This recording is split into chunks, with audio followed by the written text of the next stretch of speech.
voy a hacer una pregunta que yo siempre he querido que me respondan y este panel, espero que me la responda. ¿Por qué? Y la hago con la mejor buena fe, sin molestar ni mucho menos al sindicato antioqueño, que me parece que tiene cosas brillantes, que ha aportado muchísimo al país. Pero ¿cómo es posible que hayan podido convivir en una misma ciudad una cosa tan importante y tan impresionante como el sindicato antioqueño, que realmente, repito, ha demostrado una serie de cualidades interesantes y ha generado empleo y desarrollo para esa parte del país? Y una cosa como la oficina de Envigado, donde uno va a los barrios y están perfectos. Ahí los barrios no se ve nada, no hubo protestas. Por lo demás, en esos barrios no hubo protestas. ¿Cómo se convive ahí? Y si es cierto que la oficina de Envigado sigue manejando todo como si estuviera funcionando el parqueadero Padilla. ¿Sí? Esa es una pregunta que tengo, si ustedes me la pueden absolver, y que no solamente es de Medellín, ¿no? Debo decir, eso pasa en muchas partes, ¿no? de Colombia, pero en Medellín es muy claro también. Ariel. Morris, pero abre su esta. Morris. Morris, abre tu micrófono. Perdón, ¿no está abierto? Y ahora sí. Es muy pertinente tu pregunta. Si TJJ Aristizábal, porque es uno de los hombres grandes del sindicato o del grupo empresarial antioqueño, es porque justamente era lo que quería traer. Es inentendible. Es uno de los realmente caminos que hay que recorrer para encontrar la verdad en Colombia. Pero no puede ser que Antioquia, la de mayor desarrollo industrial y todo, en todo el siglo pasado, haya sido la cuna de todas las violencias colombianas. María Jimena, ven, esa pregunta que usted hace es como la pregunta del millón y es muy raro. Yo aquí tengo como estas siguientes tres opiniones, sin decirte que yo no tengo la respuesta, y el día que encontremos esa, sí, ahí muchas cosas.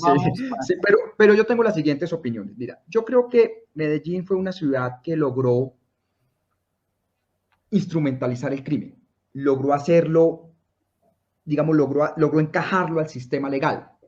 Uno de esos mejores ejemplos son los pactos de los fusiles.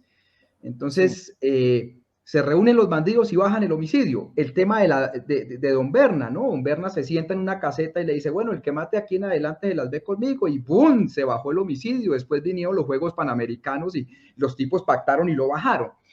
Y la ciudad ha logrado convivir con eso. Eso significa que el crimen es muy racional, racionaliza la violencia, pero que es una ciudad que logró integrar ese crimen. Lo segundo, el sindicato antioqueño, yo creo que, o el GEA, ellos al final deciden, porque muchos de ellos, digamos, deciden meterse a la política para evitar que el crimen se tome toda la ciudad. Es decir, muchos de ellos lo que hacen es participar en política, y si le digo un momentico, o sea, ustedes allá, nosotros acá, pero terminan participando, y el GEA, a pesar de muchas de las críticas que se puedan hacer y todo, jugó un papel de legalidad política y no dejó que eso cayera totalmente en el narcotráfico. Correcto. Es que cuando ellos deciden meterse en política, ahora, yo aquí no estoy defendiendo a nadie ni nada, pero ellos colocan ese papel. Y luego lo tercero que usted encuentra es que fíjese qué es lo que está alrededor de Medellín, en el Valle de la Aburrá, lo que termina teniendo las conexiones más brutales de esa clase política con ese crimen, sin decir que lo eliminó. Por ejemplo, los Suárez Mira en Bello. Y lo que pasaba allí. Entonces, pero aún así, con estas tres líneas que te doy, yo todavía no logro entender cómo se logró esa armonía en una ciudad donde en su momento la oficina, ahora llamada oficina o antigua oficina de Envigado, tuvo tres momentos de mucho control. En la época de Pablo, de acuerdo. Luego la época de Don Berna. De Don Berna, sí, que fue la época cuando vencen al bloque Metro, las milicias, todas esas de las guerrillas, ahí logran control. Y luego esa época entre Sebastián y Valenciano, cuando extraditan a Don Berna, que se forma esa guerrita y de ahí se forma como una especie de confederación. Y fíjese que la repartición de las zonas que eran de las FARC, cuando llega la desmovilización, la negociación se hizo en Itagüí. De Sí, a no, quién le corresponde Medellín. cada territorio. O sea, se demuestra el poder, funcionando como federación. Iba a decir eso. Pascual. Yo creo, María Jimena, lo primero es que nosotros no podemos entregarle toda la responsabilidad de lo que pasó en la ciudad a los empresarios. Hablamos ahorita del Estado y la debilidad del Estado enfrentando ese monstruo que creció en Medellín del narcotráfico. Es que pensemos en una cosa, es que esto desbordó completamente no solo la ciudad, sino al país. Es que Medellín tuvo en 1991 más de 7.000 homicidios. Medellín el año pasado tuvo cerca de 500, para que le demos a esto una dimensión. O sea, la sociedad no estaba supuestamente en ese momento en una connivencia con el narcotráfico, la sociedad estaba absolutamente sometida al narcotráfico, y el narcotráfico no solamente era un asunto de violencia, el narcotráfico se estaba tomando absolutamente todo. Vía económica o vía violencia estaba copando todo. O sea, la ciudad, incluso si uno piensa, la gente de estrato 6, de los barrios tales, simplemente estaban a la defensiva y tenían sus vecinos. Lo que no creyeron era que sus vecinos ya eran narcos también. Lo que aquí llamaban una carranga resucitada, un aparecido, ahí estaban de vecinos, ahí los tenían puerta a puerta.